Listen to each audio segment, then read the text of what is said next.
I'm Fiona Brown, Head of Strategic Transport Planning. Transport Scotland is a transport agency for the Scottish Government, and transport's largely devolved, and we have the responsibility for strategic transport planning in Transport Scotland. And what I want to talk about today, I've recently come back to transport planning, and I've been in this role for 6 months, and it's a really exciting time for us. We're developing our National Transport Strategy, which is within my Directorate in Transport Scotland, but my team is responsible for the planning for future transport investment. And we're developing a new transport investment plan, and we call that, the process we go through to do that is called the Strategic Transport Projects Review. So just a bit about what I'm going to talk about. So, well, why now? Why are we doing a National Transport Strategy and this Strategic Transport Projects Review at the moment? A bit more about both of them, and then linking to the kind of theme of today about productivity, what these mean for transport land use and the economy in Scotland. Okay, so why now? We do have an existing transport strategy, and we have an existing strategic transport plan and infrastructure investment plan, and we're continuing with that. And some of the projects, one of the projects we saw earlier today was the Queensferry Crossing, and that came out of the first STPR, as we call it. But these were over 10 years ago, these were developed. STPR1 was 2008, and the time feels right to do it again. Obviously, a lot of time has passed. In terms of our government, just up in the white area there, a planning bill is going through Parliament. We have a government economic strategy that's a couple of years old now, commitment to climate change agenda, and then also the behavioural changes that we've had in transport in the last 10 years. And then also, it's defending our plan. We pride ourselves in robust investment decision making, but when you made these decisions 10 years ago, as you can imagine, you become under challenge and scrutiny over some of those decisions. So the kind of changes we've saw in Scotland through city and region growth deals and these kind of regional economic partnerships, that the time feels right to revisit our strategy and look at an investment plan for the next 20 years. So the National Transport Strategy, I'll abbreviate it to NTS. In terms of the difference that we're doing this time round, and we heard a bit of collaboration, this is not to be a transport strategy for Transport Scotland, it's for all of Scotland, and it's for all of the transport partners in Scotland to deliver.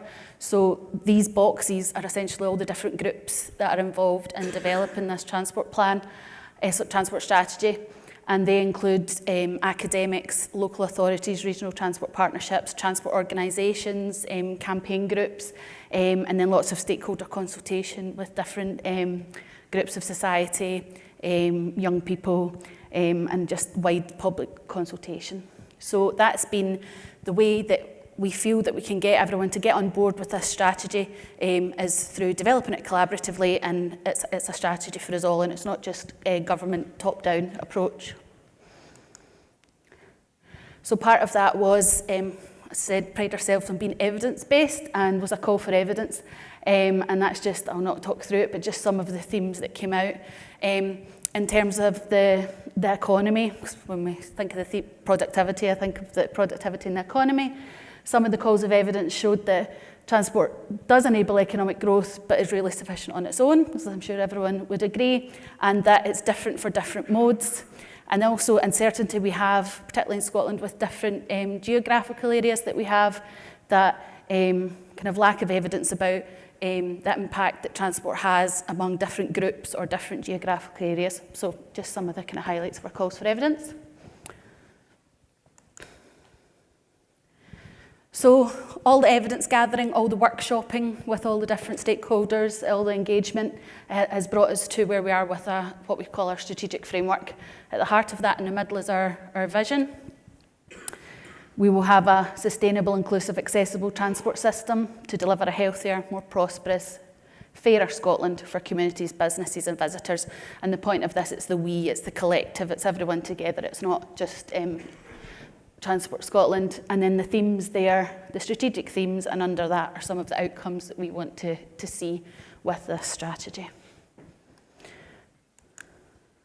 And from that, I've picked out two of our draft policies and some of the measures underneath So we have our vision, our outcomes, where we want to get to, how we're going to get ourselves towards that. And again, all derived through the workshopping that we've been doing. And we're now moving into an assessment process for these. So how far will these policies take us to achieving this vision? Lots of assessment process around that, but the one I wanted to pick up on in particular was the scenario planning. And I think it was Jessie Norman this morning stole one of my lines, which is the one thing that we're certain of is uncertainty. So we have developed, I think most people might be familiar with the futures cone, and that's that we're not quite sure we're going to get to, but it's going to be within a certain envelope. And we've developed 8 possible probable futures. That's without policy or with policy continuing as it is. So if we continue with trends, 8 possible places where we might be. And we've developed a tool to assess our policies which are linked to travel demand, spreadsheet elasticity-based tool to say, well, how effective will this policy be in this possible future? And I think we've worked with Professor Glenn Lyons on this. It's something that we feel has been quite innovative. And I believe they use it in New Zealand in their transport strategy.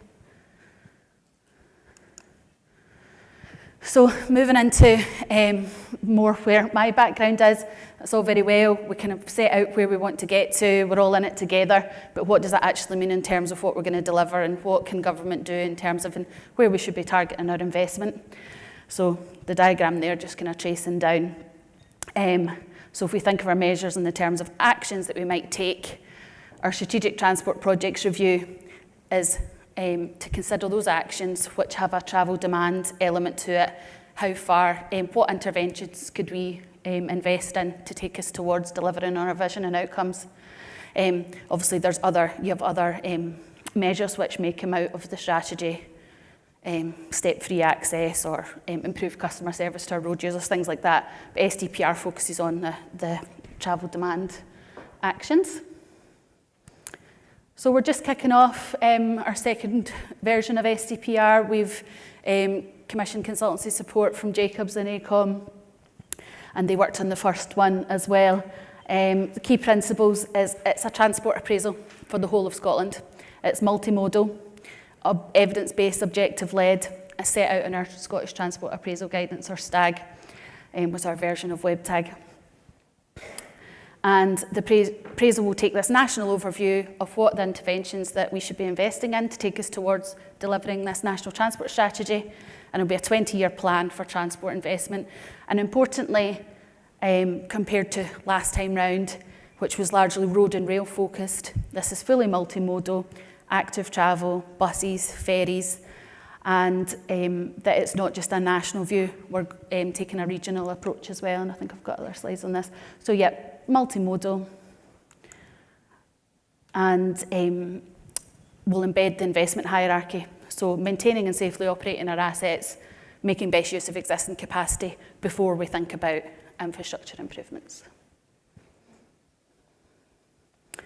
Okay, so our Scottish Transport Appraisal Guidance is essentially our strategic business case for interventions when we look at the 5-case business case model. So that is our case for change. Why is it we need an intervention? And by doing this appraisal, we set that strategic business case for this investment. And just the process that it takes is our evidence gathering and objective setting. So that will be a top-down objectives from the National Transport Strategy, but also looking at different locations, different geographies, different regions, different modes, and what are our problems kind of from the ground up. Moving into a qualitative appraisal, sifting of different interventions against our objectives, always keeping sight of what we're trying to achieve, and looking at different criteria we have within our guidance, which I'll come on to next, and then sifting those down, narrowing it down to a more quantitative appraisal of our short list of options. Scottish Transport Appraisal Guidance. So within that we have, you're obviously comparing to your objectives, your transport planning objectives, what you want to achieve. But then we also have our STAG criteria. In Scotland, we pride ourselves that the economic case is not the business case, the BCR is not the holy grail, that we don't have the numbers if you use it in Scotland, and that it's the whole strategic case, and that's what Scottish Transport Appraisal Guidance will take you through. And we look at environment, safety, integration, accessibility and social inclusion, as well as the economy. And also aspects such as deliverability, public acceptability and affordability. But then of course, just linking back to the theme of productivity, and actually what the transport strategy is trying to deliver for Scotland is a fairer, inclusive society, but ultimately towards inclusive economic growth and low carbon economy. So to move on to, so on our strategic transport appraisal, as I said, it's just kicking off. We're in early stages. We have to deliver by early 2021, so we have a 2-year programme. The next year is very much the evidence gathering and objective setting, as National Transport Strategy will be published later this year, and then moving into the appraisal elements next year. So transport and economy, we've talked a lot about this today, about why it's important and why is it part of our appraisal. Well, obviously it connects us, it takes us to where we want to go, connects Scotland to the rest of the world. Congestion's important to people, like to businesses, journey time reliability, access to skilled workforce and people to be able to access employment, access to ports and the strategic road network. We don't like overcrowding generally.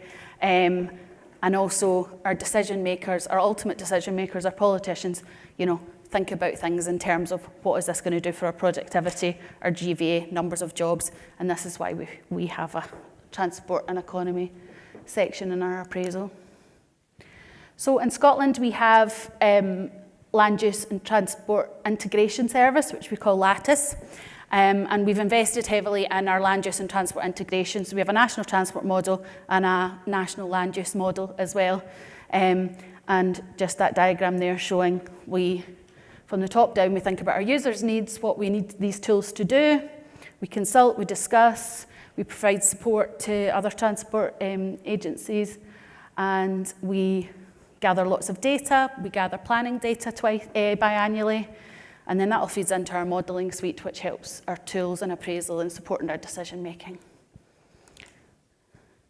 And this, just a slide about how our transport model and our land use model integrate to help us determine this economic productivity that our potential transport interventions can get us, in terms of not just thinking about the typical user benefits of transport in terms of journey time improvements, but actually what does this mean for land use, for jobs, for investment.